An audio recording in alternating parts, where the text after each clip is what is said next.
You're on. All right. Okay, good morning, everyone, and welcome to the Portsmouth Coffee Talk morning edition. And we're here this morning, and every day we rise is a great day to be alive. And if you're missing someone, Leah is not here today because she's up in Maryland taking care of some personal business. But the Colonel and I are here. Good morning, Colonel. Good morning. Good morning, Slim. How you doing? I'm doing great, man. And and those watching on Facebook on my page, you might see something a little different. Let's see, but hold on. But anyway, we're gonna work through it. You might see the Colonel face a little larger than mine, and I can switch to mine when I'm talking. So that's because we're on a different device here. So we're going to work it out. But the Colonel and I are here, and we're going to have a conversation. And first, I want Colonel has something to say. We all know that the Colonel has a history or has a background in a medical background. He's a retired Army nurse, Colonel, which is where he gets his name. So he wants to give you a little bit of information about what's going on now, something that's not as publicized as it should. So, Colonel, go ahead. Yeah, first off, thanks, Slim. I'll start off by, we need to put the disclosure out, and the views stated on this program are not of the radio station or any other entities. And so I'll say that. And so, yes, Slim is correct. Yes, I have worked in healthcare as a nurse since actually way back in 1982.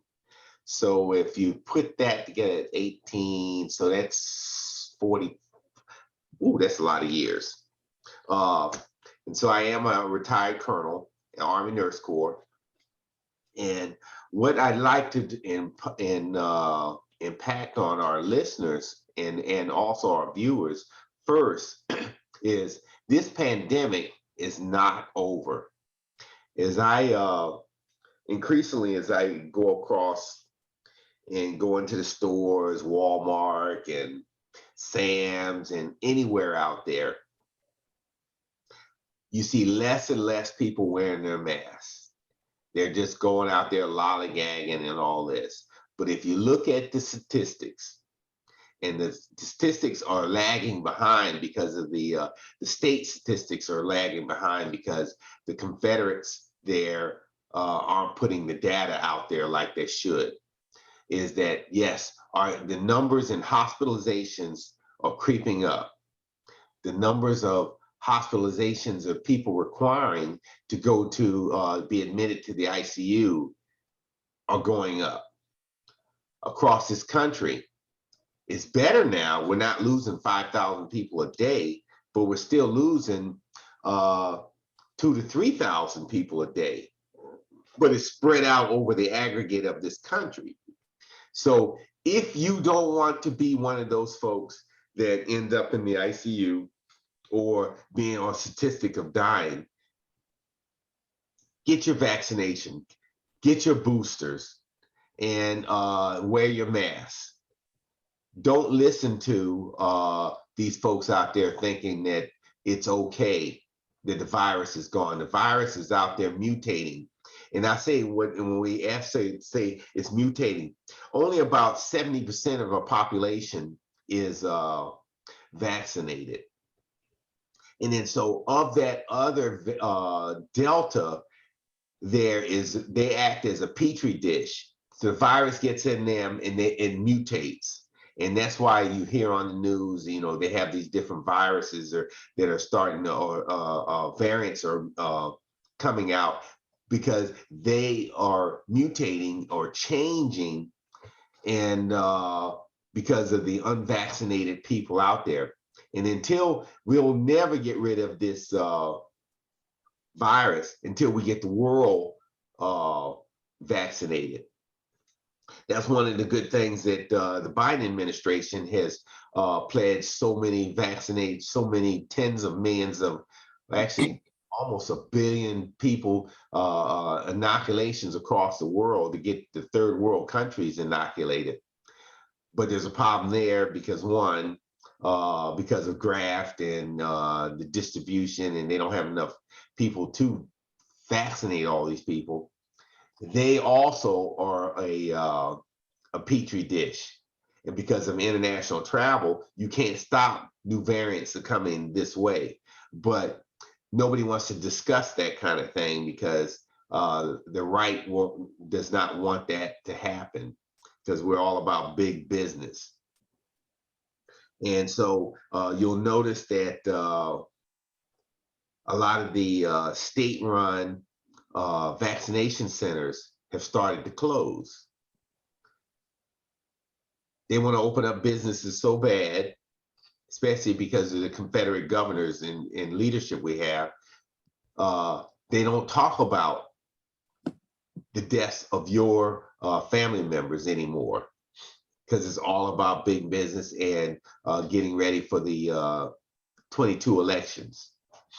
And so, and they just want to talk about inflation and not about the root causes of that stuff. So I just want to make a plea: wear your mask, be vigilant, stay out of these venues that have you crowded up. Enforce your own diligence and say, somebody's in behind you in line. If you could smell her perfume or his cologne, you are too close. Tell them, back off, give me my 6 feet and save a life. So that's that piece there.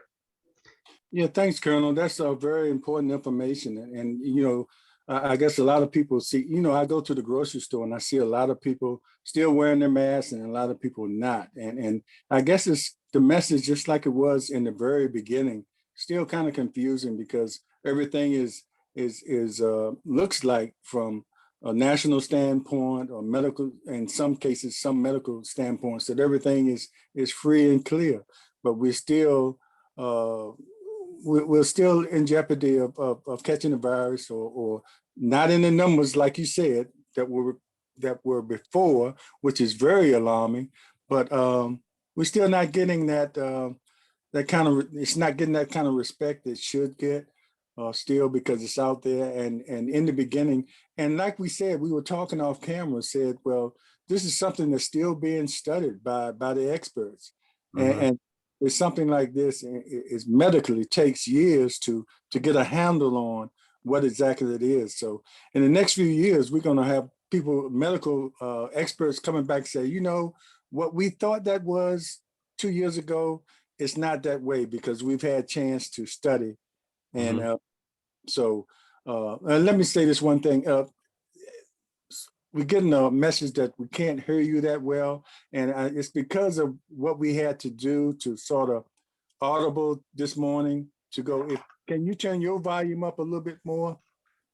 Because I have mine's all the way up. I'm using a tablet. That's why, Patsy, we're not getting the Colonel as loud as he should. But anyway, please bear with us as we had to sort of change everything at the last minute and do the best we can, but we will continue. But anyway, Colonel, yes, and thanks for that information, and I hope people share that information with people they're around, because I guess some of the same people that didn't want to wear the mask in the beginning are rejoicing in that, and we even get looks. We even get looks in some places you go when you're wearing your mask. People look at you like, what's wrong with them? They still wearing a mask? We're still being safe. We're still trying to live here. And we know for sure all the people that didn't want to wear the mask in the beginning, that got sick, laying on their bed saying, I wish I had paid attention. And you don't want to be in that number. So what does it take? What's wrong with just being safe? Just being clear. So I guess the thing of washing your hands and wearing the mask, especially in situations where it's crowded, and now we see places packed with people like nothing happened. So we just wanted to throw that out there and make sure that people are aware that the variant is still out there, and it's mutating every time we take a booster to handle one thing. It mutates into something else. And if you can understand, Colonel, explain the process of these viruses mutating, because they can adjust real quick to whatever we throw at them, and then they just mutate into something else. Explain, and then we'll go on to something else, but explain that mutation process that these viruses can take. Well, I sort of hit on it before, in that 30% of the population that is not vaccinated. So the virus will get in them and it'll mutate, it'll change, and it'll change and they'll grow, and they learn how to evade the vaccines that we have. And the only way to eradicate it, I mean, to get rid of this stuff, is be like, and I'll take an example of smallpox. When we grew up, smallpox and polio, everybody got it, regardless. If you wanted to go to school, you had to get your smallpox or your polio, until everybody across the globe got it. And so there was no vector that those viruses could live and grow in society. And that's the same thing with this virus. Until we get the world vaccinated all at one time, it's going to mutate and change and continue to be with us forever. Those same politicians that fund this, and you can look it up on, for those who are out there, Joe Scarborough says, turn on your Google machine and ask, why is the Confederate Party or Republican Party cutting off money to study these new variants, and to also cut off money for you to get vaccinated in the Senate and in the House? Why? Why is that? When there's the Democratic Party wants to try to save your life, why is the Republican Party in mass trying to stop money coming out there to go to public health to help save you? So ask the question why. And so if you don't care about yourself, your grandmamas and your parents and whatever, then you just keep looking at it. And then when your time comes, because the virus will catch you sooner or later. And the way I approach it is, I go into the store. You mentioned the store. If somebody gets too close, I turn around and tell them, I need my 6 feet.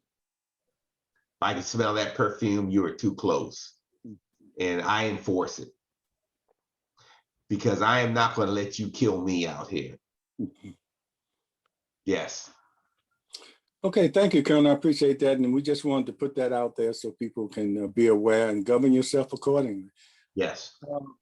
So we want to move on to another subject. And this weekend, I had a chance to go down to downtown Portsmouth to the farmers market. And I hadn't been down there in a few years, and I was amazed at the amount of vendors that were down there compared to a few years back. I mean, they were on both sides of High Street, along Court Street. And I got a chance to go around. If you get a chance, go on my page and look at the interviews I had with some of the vendors, because I was trying to get a gauge of where the vendors were from. A lot of the vendors were from other cities, Suffolk, Virginia Beach, Chesapeake, and it was the same with the people that were visiting and spending money with those vendors. And it was a lot of variety. It was a big variety of things. Of course, the farmers market is going to have the fresh vegetables and everything like that, but it was a variety of other things, information, music, and just a fun day, a fun place to be in. And even they advocated after the farmers market shut down at 2 to stay downtown and visit some of the restaurants and some of the shops that are down there. And you know, And it was good to see something and to be able to talk to people and show something positive in the city of Portsmouth. But we also have to be aware of some of the things that are still going on. There was a murder last night in the former Lincoln Park area. And we'll talk about that later, how, sometimes new buildings can't change the environment. Sometimes the environment has to change in order to see a difference there. But anyway, we try to, Colonel, I guess we try to mix the positive things that are going on in Portsmouth and also address the things that are going on that are not so positive. That as far as crime and what we see going on in our leadership and other things, and some things that cities just have to face, through their everyday existence. But we can't just report on the bad things like we might see in the mainstream media. I remember I did a post not too long ago and kind of complaining about the mainstream media showing all the bad things that happened in Portsmouth. And I saw right after they reported a crime in Portsmouth, they reported a clown convention in Virginia Beach, and I said, wow, why would they, it was just, the difference in their reporting, how they covered certain cities kind of baffled me. And that's why we wanted to, Portsmouth Coffee Talk, to go out and show some of the positive things that are going on. Because, if you were down there, especially talking to people from out of town that said they were pleasantly surprised or pleased to be in Portsmouth. If they believed everything they saw on the news, they probably wouldn't come here.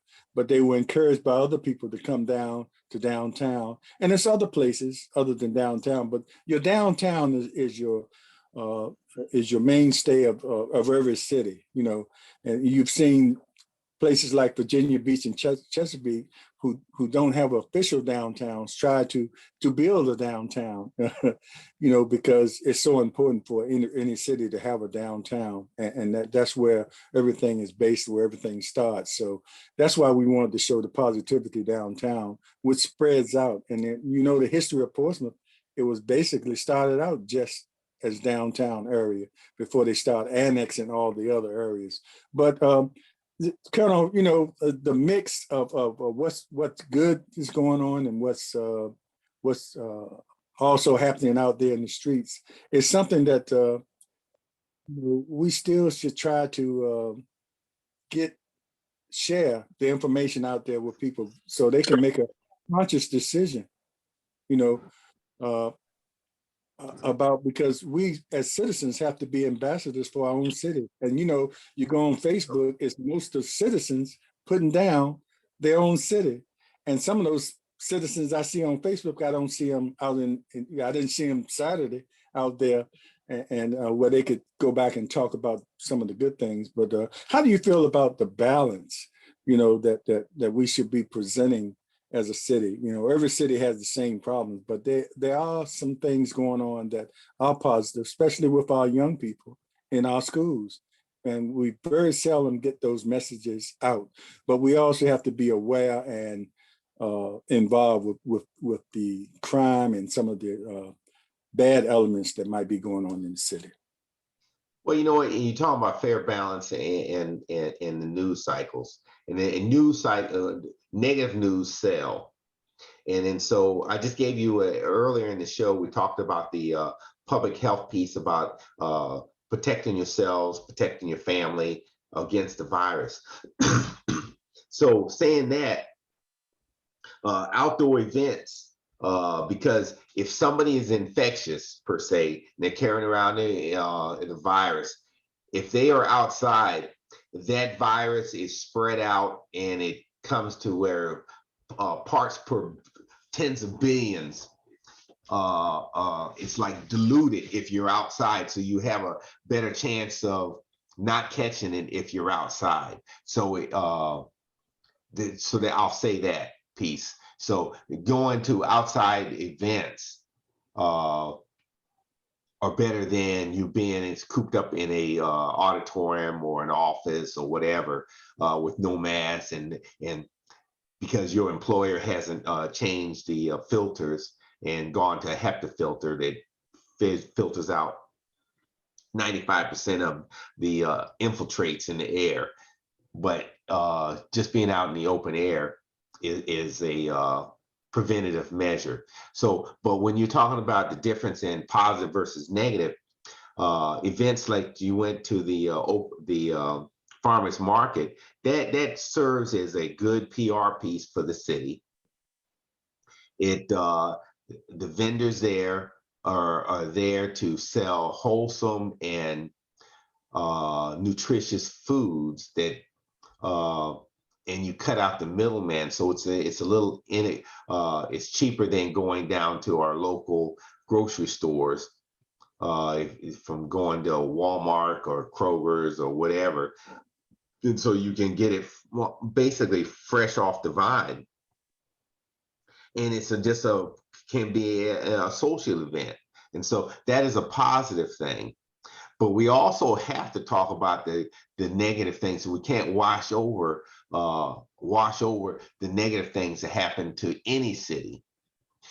Some cities do it better than others as far as whitewashing the differences of the positivity versus the negativities. Virginia Beach, as you know, as you just said,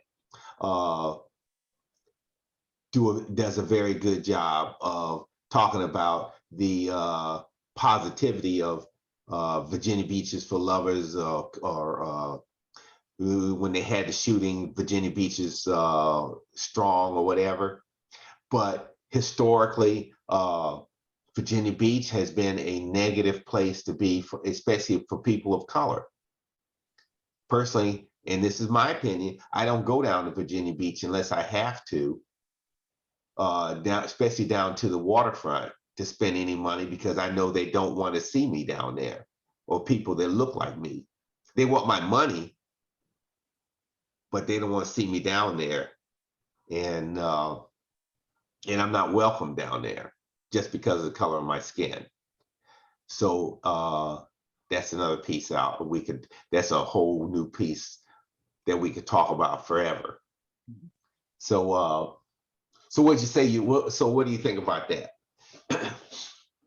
Well, as far as the Virginia Beach piece, I want to add this too, getting back to Portsmouth, and we have also covered other events outside of downtown that have the same positive effects, and a lot of times people don't know about those events that goes on. But I want to say this one thing that I was encouraged. I saw a lot of young people that were vendors down there. I saw this one particular girl. She was homeschooled, but she's like in the 6th grade, and she was selling lemonade. Bought lemonade, good, real good lemonade, fresh squeeze and everything.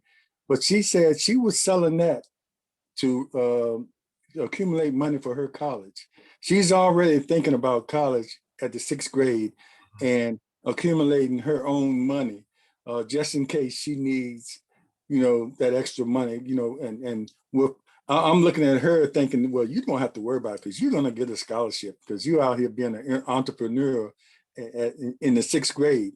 But she's not holding that to chance. She's out there selling lemonade in the 6th grade now, accumulating money for her college. And we all know how quickly you can be in the 6th grade one day and how quickly it comes to the point where now you're facing college. So for her to be that conscious, and her mother was out there, and I asked her, I said, well, whose idea was this? And the little girl spoke up, it was my idea. And the mother said, yes, indeed, it was her idea. And she just encouraged her as the parent to do that. So it was her idea, just not to sell lemonade, to have some money to go out and have fun, but to build a fund for her college days when they came. And with some other young artists out there. And I see Patsy had some of that lemonade too. Yeah, it was great. I had to go back and get some more. But it was some other young people out there from Virginia Beach, a young African-American young lady from Virginia Beach that was out there displaying her art. and her creativity. And I asked her, I said, well, where did this creativity start? She said, well, it started very at a young age.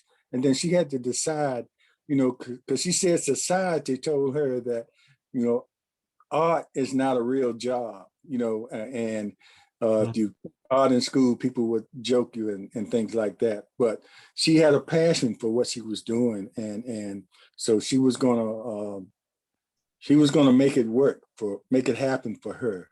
And we should encourage people, young people like that are creative like that, and have people like that have those creative minds. It's kind of hard for them to sit in a 9 to 5 when their mind is always working on something and developing something that's coming from them.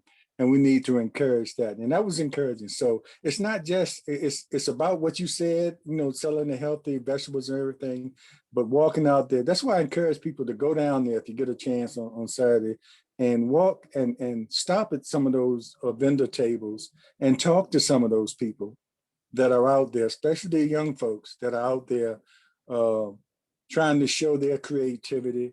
And you never know what their reason is for being out there, and we should encourage that.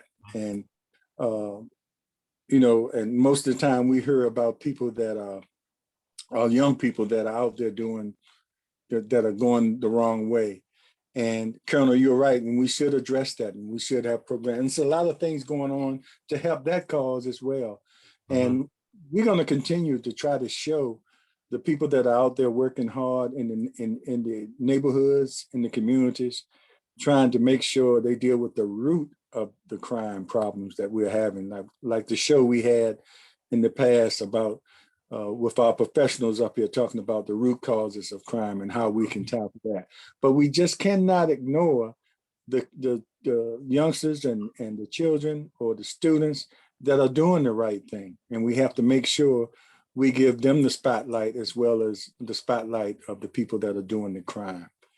And we just have to, we can multitask as grown-ups and as people and as professionals and deal with the positive and the negative at the same time. We just have to make sure we're taking the right approach, especially in dealing with crime, as how we're going to handle that, and know that it's going to take time to get to a point where we can really have a good handle on it. It's going to always be crime, but just have to be.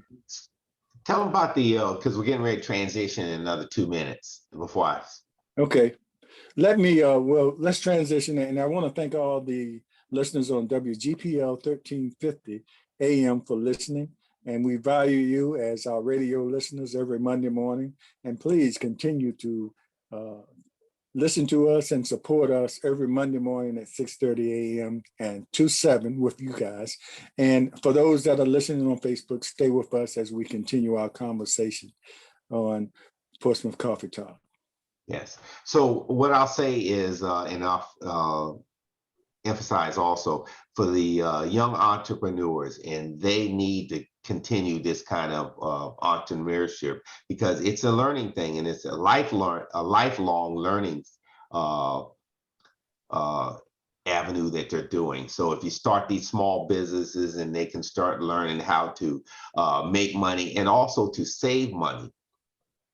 You mentioned about this young lady wouldn't have to worry about a scholarship. Scholarships are not guaranteed, even though a lot of money goes, scholarship money is left on the table because we don't apply for it, because we don't have the educate, we don't have the, because we don't apply for a lot of the scholarships. So, but that's an educational thing that a boat that we miss as a people by ourselves, which is partially our own fault. Because we wait too late. And then 2, we don't put the work in. But as far as the young ladies that were doing that, yes, I applaud their spirit, because 1, with her making just small amounts of money can turn into big money, especially if they take that money and invest it while they're young. Then they have time on their hands for that money to grow within, say, a mutual fund, a no-load mutual fund, and they keep that for their college funds for later on, which they will need, which will in turn help them get through school without debt or little of no debt. And that's the key, is you don't want to have to graduate and have a lot of debt on the other end. The other thing is also looking at staring out there is try to keep them away from the private universities and the private programs that basically aren't worth any money, like Trump University and some of these other universities out here that only want your basic grant. And so you talk about the educational process, look at, where everybody gets the basic grant, depending on the income of your parents. But if you turn on your Google machine, the Republicans have also tried to cut your basic grant to keep you from getting a college education or any going into monies that help apprenticeships. Why? Because they want to keep you keep you out of the middle class. And so you have to educate the young and the old and those who are here, what they are doing to you as we go through our lifespans. And then so all that is positive as I can get. That is a positive story that you've said about the farmers market, about the young folks coming out and all the other vendors that are out there. And that is a very positive thing for the city. And that needs to be highlighted. And it's, but I don't remember, and I have to look at through the paper. You won't see in the Virginia Pilot, I don't believe we saw an article about that. No, and they're out there year round. And one of the people that runs it, he was, as a matter of fact, he was a guest on our last show, James Collin and his wife, Kathleen. They run that program after Terry Donahue ran it for years. Or she was the originator of that and did it for years and retired. Said, they're out there all year round, even during the winter months.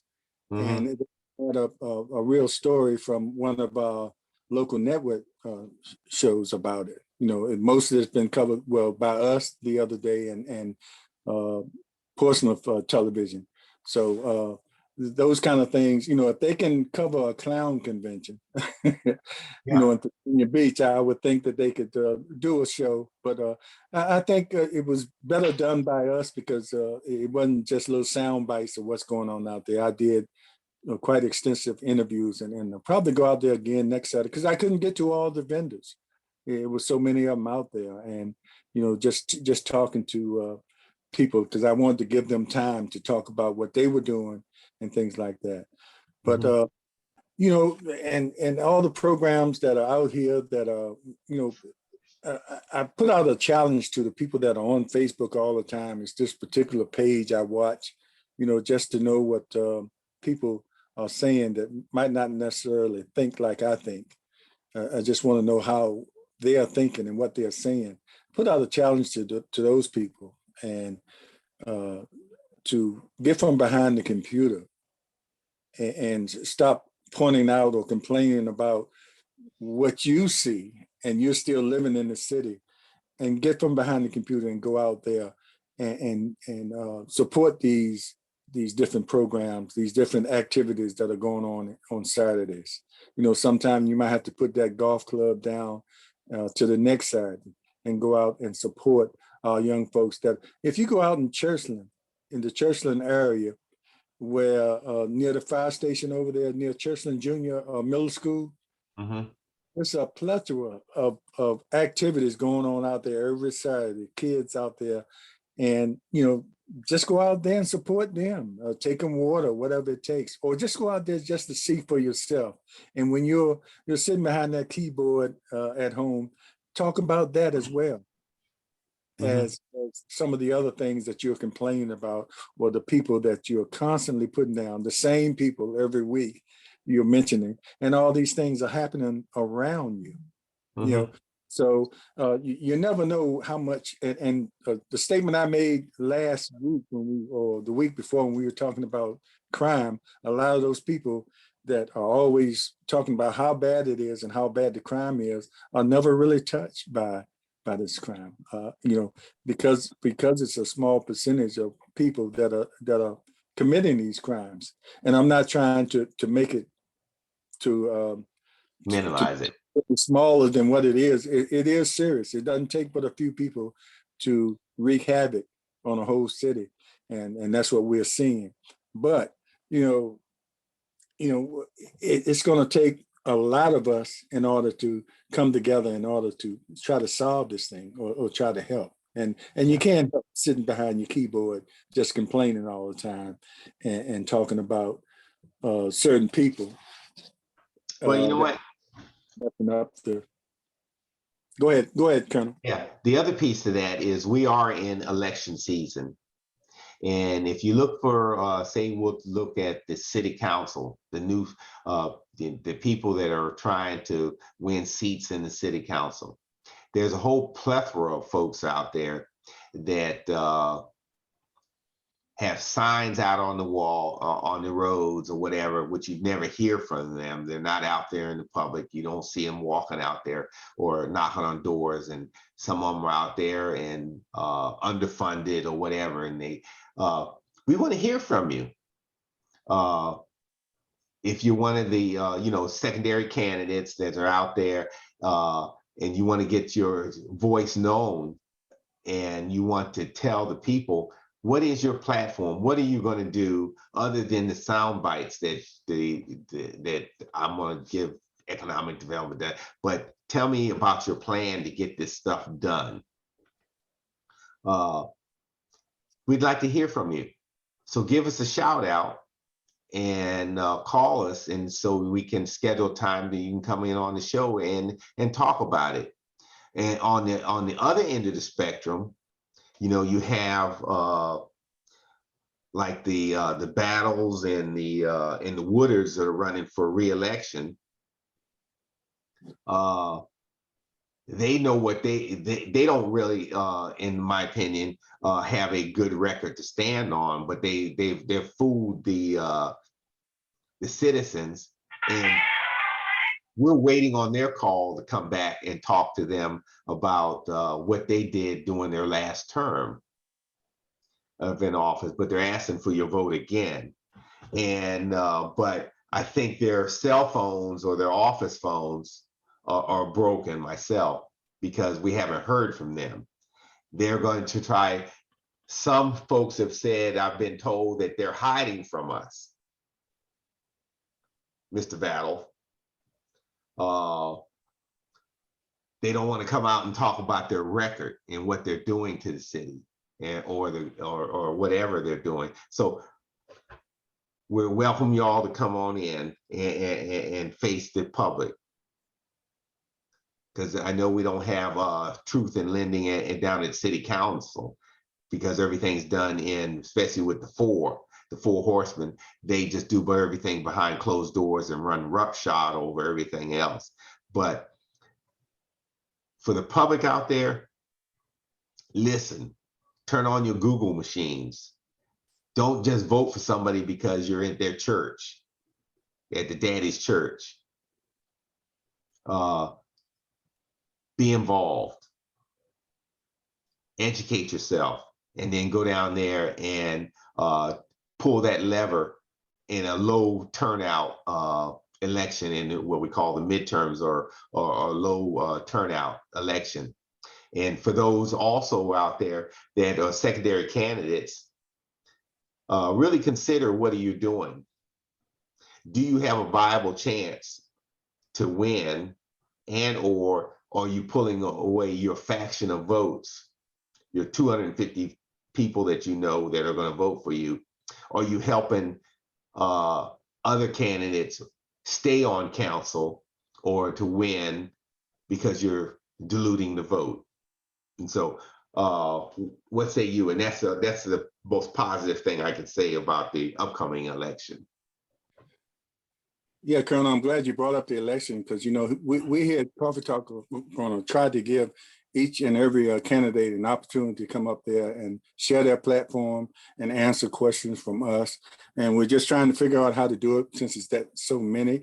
And when we come up, we're going to have the situation where the people that are watching, like they're watching now, where citizens can ask questions and we'll relay them to the candidates. So we're going to work because we might have to do 2 or 3 candidates at a time in order to get everybody in, and that might be a good way so people can really see, because we always advocate really vetting the candidates.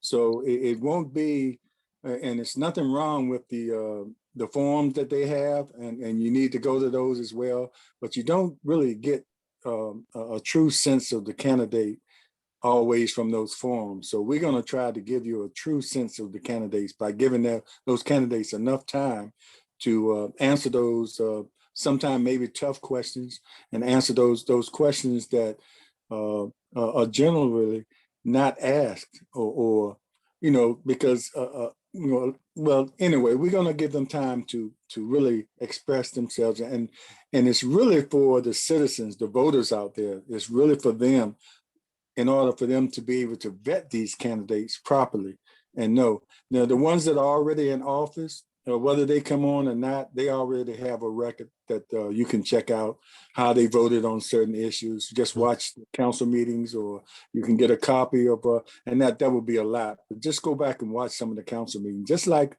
the last vote they had on the place out in the former Washington Park area. A lot of people were kind of didn't understand that why that vote went that way. Uh, I'm still confused by it.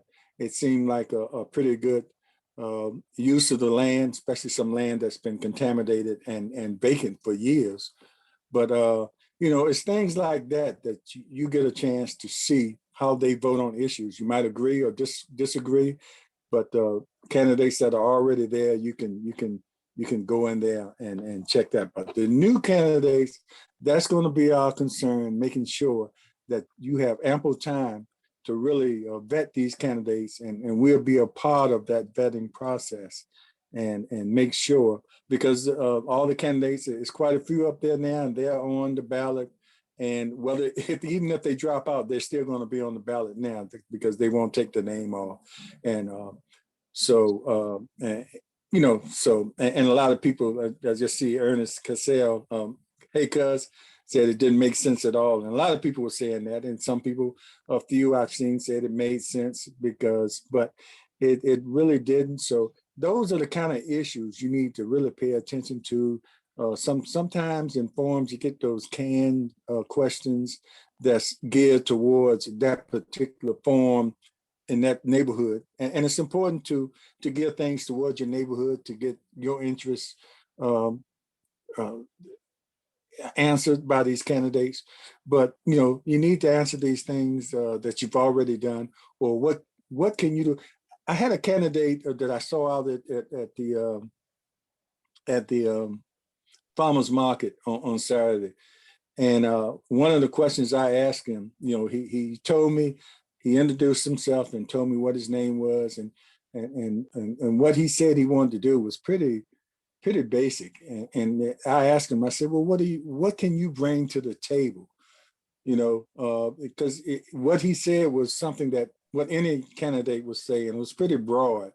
And that's not the kind of answer that we should be looking for. We want to know what you're going to bring to the table, what kind of qualifications you have, what have you done so far in your community and other communities. These things are important. People just can't jump up and run because they think they can do the best thing. They have the answer for the city. You have to have, in my opinion, some kind of track record, something you've been doing that lets me know that you're at least knowledgeable about your community, or some of the general things in the city, or you have done enough research to say, well, I can bring this. What about this? Do you have ideas that might, and you'll get on there, you'll just have that one vote, but bring something to the table. Anybody can say, I'm gonna run because they're not doing a good job. I think I can come on there and do better. What are you going to do? What are you going to do? So don't take those answers. If you get those kind of broad answers, don't take those answers. And if they can't offer any more than that, that's not who you want to vote for. And that's my opinion as far as that goes. But Yeah. this is going to be a critical election locally and national and statewide as well. But local, and as we always talk on this show, is something that's will affect you immediately. We see the effects of what the votes that are going on right now by our present council. We see that right now, and you see what's going on. So don't sit home in this local election and then complain in January because it didn't go your way. It can go your way if you get out there and vote. So like I said, we're going to do our part. We're going to do our part. And we want you to participate when we start bringing these candidates on. We'll let you know who's coming on, when they're coming on. So we want you to have your questions prepared so we can relay them to the candidates because they need to hear from you. They need to hear from the citizens. And one last thing, like I said, when you see these candidates out in the street, in a grocery store, because they're running, so it's no downtime for them right now, in my opinion. No downtime. So anywhere you see them, they put themselves out there to run for office. So anywhere you see them as a candidate, you make sure you question them because you might not get that opportunity again. If you have some interest or some things that you might want to see done, or you want to know what they are bringing to the table. I keep saying that because that's so important. You don't go to the table and then start eating. You have to bring your plate or somebody has to bring your plate to you. You have to bring your plate with you before you can start eating and doing anything in nursing. So Yeah. that's how I feel. And it's going to be very important for this election and to keep these positive things going. And you don't want someone to come up there and brings up all the negatives. You want someone that knows what else is going on in the city, what's going on in our school system, what's going on with our children, what kind of opportunities are there for our students. These people have to do their homework before they run. You can't come there and run on one issue and think that's electable. You have to come there with multiple issues, things that you have seen, and be prepared to answer questions from all walks, all different voters about different issues and subjects. Yes, and the question is, when you ask them a question, you've already talked about is they'll give you a lot of candidates will give you a broad spin on I've got these 5 things that I want to get done, or broad topics. We want a fully funded education. I'm gonna have integrity or whatever. 5 things, and they're general. But then you have to ask them, or I want to do economic development or improve economic development. But you have to ask them how. Tell me specifically, how are you going to do this? And what does fully funding education mean to me? And then you have to break it down. And then after they give you another broad, then you tell me why and how you're going to fund it. And you have that, and then you'll know if they get the deer in the headlights look, then you know something is wrong. This is not a candidate that I need to see. We have a lot of money left over in the city that's for instance, infrastructure. But then we sit down in there and we talk about all the money that's going to go out to put an AstroTurf field in a football stadium, where every time it rains down in certain sections of Portsmouth, it floods. Where is the sewer money to improve the sewer money? And we've been talking about that for decades. The same places flood all the time. You don't think that they could put an emphasis to tear up and improve the sewer system in certain parts of the city, which is by itself should tell you those sections of town are predominantly Black, and it's discriminatory policies emanating from the people in power? Why are those same problems happening all the time? Anytime it rains, it floods in those same things. But the politicians that sit on city council never fix it, because I can take their infrastructure money that was there, put there to do that, and together with my city manager, farm it out to something else as long as I get my cut. So what say you? Yeah, I want to say that pay attention. You know, the second wave of the opera funds are getting ready to come in. So pay attention and watch how that money is being spent. I guess the city manager, the former city manager, and the present city manager probably have some areas that they want to spend that money. But watch how that money is being spent. You know, of course, the opera funds come from the government, you know, based on the pandemic that we had, that they're putting out for localities to deal with things that happened that the pandemic probably slowed down. And it's the needed funds. And I want to address that. First, I want to shout out to Patsy Kavanaugh, Hines, Sharon Anderson. I mentioned Ernest Cassell and Ira Dodden and other people watching. I will mention them later, but I see Ira asked us, who do we, as Portsmouth Coffee Talk hosts, who are we going to support, and how, you know, we haven't talked about that, but I'm thinking that we want to first get the candidates on here and let them talk about what their platforms and like I said, what they're going to bring to the table. And we'll do our own vetting. And maybe near the end, we'll probably have a special show and talk about who we think might be the best candidates, who presented the best, who had the best presentations and might be the best, in our opinions, might be the best for the city. So I think that will be important for us to do. Thanks for asking that question, Ira. But we want to first give everybody an opportunity to come up here and talk about that, so we can sort of look at it and come up to a conclusion, and not telling you who to vote for, but letting you know after we vetted and after we looked at the position that the city is in, who we think might be the best candidates to take us to the next level or move us forward like we desperately need to do. So stay tuned for that. I think after we as hosts get together and talk, we will probably be in agreement with doing something like that. Not particularly endorsing candidates, but giving our opinions on who we think are the top candidates.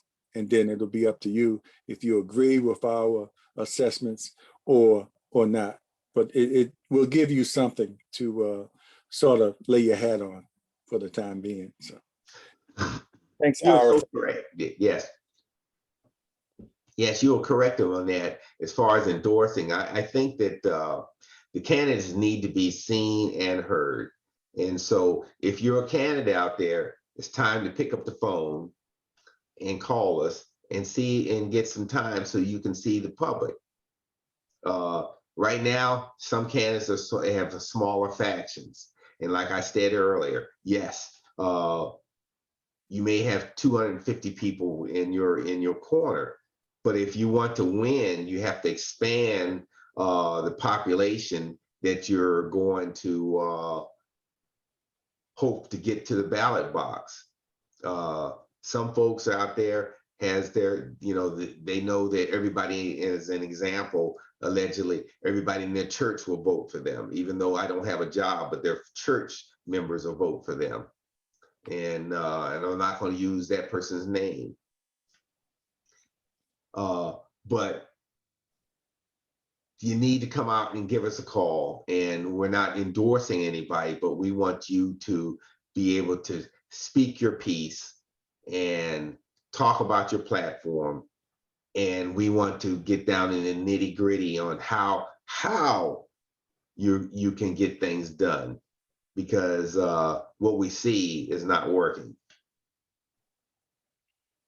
Yeah, and I can say this too. I have some people that are running that I sort of look at a little bit, but I'm taking this opportunity as well as a voter to look at all these candidates, and you know, I've always been a person with an open mind that someone that I'm not even looking at might change my mind because of the platform they present, or their presentation might be something that I say, okay, this might be something I get behind. And well, another thing we have to remember, once we see somebody that probably might serve your interest or the best interest of the city, and you vote for them, you have to stand behind them, unless they really mess up, and you have to walk away and hold them accountable. Like I said, when they need to be held accountable, you can't just say, okay, just because I voted for them, and let them do anything they want to do. If it's something that's out of their character or out of something that you like to see, you have to hold them accountable. Just like some of the ones that are there now that might be upset at some of the people that might be doing a recall or talking against them. It's just the people holding them accountable and using what's available to them if they're not satisfied. Mm-hmm. And some of these things are not personal, but it gets personal when you see something not going right for your city. That's when it gets personal, you know. And Right. and as a candidate or a council person, you can take it personal, but you know, that's one of the things when politics is a funny game, and if you're not ready for what it has to offer, and you know, the good things it has to offer, and also the bad things that come with it, you shouldn't run. You know, and you have to have a thick skin, and you have to realize that everybody's not going to agree with the votes you make, and especially if to them it doesn't make sense. But when it comes down to the point where more people, and you have to listen to the people, more people think that a vote you're making is not the right one. You have to sort of sit back and listen. I'm waiting to see a council person at one of these meetings when a lot of citizens come up and say the same thing. Sit back and say, well, you know, I haven't thought of that way. Let me reconsider this. You know, or that's the time when you table something. You know, if it's not going to affect that project, when you want to reconsider something because some voters or some citizens have made you aware of something that you hadn't thought about. But as you watch the meetings, people get up there and talk, and when it comes to the vote, it's like they hadn't heard you at all. And I've seen people make some compelling arguments for a certain issue, and it doesn't move them at all. But like I said, I'll still wait for somebody. And over the years, I've seen some council people do it, say, wow, you know, I hadn't thought about that. I had my mind made up, but what you just said made me think. And tell me if I'm wrong. Have any of you see anybody in the last few years do that? Well, Or I would tell you, that's a valid statement. anyway. Yeah, it's a valid statement, and if you can't, if the way the city council is structured now, you got 4 people making all the decisions, and they're doing it their way or my way or the highway, and so a representative democracy should not work that way, and so so change is as I see, change can be a front, but the people of the city need to be heard, and but they need to put things in action, and the only way to put things in action is at the ballot box. And so saying that, you know, it's up to them. If they want to keep on going and go down the same road, they can keep the same 4 and not have representative democracy, then that's what you get. And so, and that's what you got. And so there'll be no change in the city. It'll just go laterally. You know, you'll get you know, force of a new city manager. And, you know, they put the poison pill in her contract, for an example. If you get rid of her for without cause, she gets $400,000, even though she's really not qualified to be there. But she is there now. But I would tell you, people have looked. If you can still get around that poison pill if you find cause. So if you know, in the contract. So if she had to make all these changes and crime rates don't go on, you know, one of the things that she got hired for allegedly is because of the increase in crime rate. So after a while, if crime rate don't go down, that's cause. And so you can get somebody's qualified, as an example. And so on and so forth. And now that I've said my piece on her, it's the same thing with our, you know, with some of the city council members talking about, we're making these changes because we want to see the crime rate go down or economic development to go up. But what have you done really? Other than, say, for an example, allegedly, I can still use, you know, since it's summertime, I can still have everybody else pay for the gyms, and I can use my nonprofit to go make this money from these mamas and daddies for their kids to go play basketball, while my stuff is my nonprofit doesn't have to pay a dime. So the city eats the cost of the electricity, open the building, the air conditioning for the building, the police department goes down there and support them, and all their members of that, all on the city dime, while I make more money, even though I don't have never had a real job.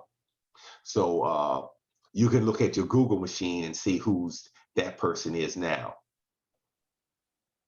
So what say you? And actually, we're coming down, and that's the last piece as we get ready to close out, because it's now 7:30. So Yeah. I got that off my chest. Yes, you're right. I knew you were gonna get it in there, Colonel. So Yeah. you know, that's why you're here. That's why we have a diverse group of hosts here that brings something different to the table, and you know, I just love it. And Leah, of course, we miss you. We miss you, and we'll look forward to you coming back. And I just wanted to say, as we close out, you know, make sure we are aware and informed and involved, especially when it comes down to the crime and some of the things that we need to pay attention to in our city, but also make sure that we embrace the positive things that are going on in our city. And you are aware of that too. Make sure we support our students. Make sure when there are concerts at the schools, it's band concerts, choir concerts, or debates, or whatever, you know, are going on outside of the sports activities, that we support our students as well as that. We support when they have a program for the students that have made high grades. You know, make sure you go to those and support them and clap for them and make them feel like, okay, I've accomplished something. We have to be a part of what makes the positivity, what makes things positive in Portsmouth. They just don't happen by themselves. We have to be a part of that, but at the same time, be a part of the solutions for the crime and the root causes of what gets our young people and our young adults and even older in some situations. What makes them do what they do? We bring in the professionals that study human behavior. We have those conversations with solution-based answers, you know, at the end of what they're discussing. You know, it's just not gathering of people talking about something and then nothing happens. So make sure we're involved with something that's going to move us forward. So we're going to keep following, you know, all the issues of the city of Portsmouth. We're here at Portsmouth Coffee Talk, and we appreciate you being along for the ride, being along with us. And let us know if you're doing some things out there and you want us to come and cover it. If we are available, we'll be glad to do it. And, you know, we always talk about, we're not those professional peoples, but the big cameras and everything. But what we come with, we make sure that the information is shared to our viewers and beyond. So, and we do have a YouTube page, which reaches a lot more people. So consider us. And this Thursday, as our guest, before we close out, we're going to have Avita Ewer on. And those who remember her as a broadcaster on our local news stations, and she was like a pioneer, one of the first African-American newscasters here in the Hampton Roads area. She's going to come on and talk about her career and some of the things that she went through and how she moved up through the ranks and became got to the anchor desk, and she retired from the anchor desk. So stay tuned for that this Thursday on our evening edition, starting at 5 o'clock. Avita Ewer, she's going to be our special guest. So thanks again. And again, Leah, we miss you, so I'll do your part too. We're here at Coffee Talk, are here for our voice, our community, and Our future. all right. Thank you, Colonel. We got that. All right. Thanks, everybody, for watching. We appreciate you and have a great week. And we'll see you Thursday. All right. Bye-bye. All right, Colonel. All right. See you later. Take care.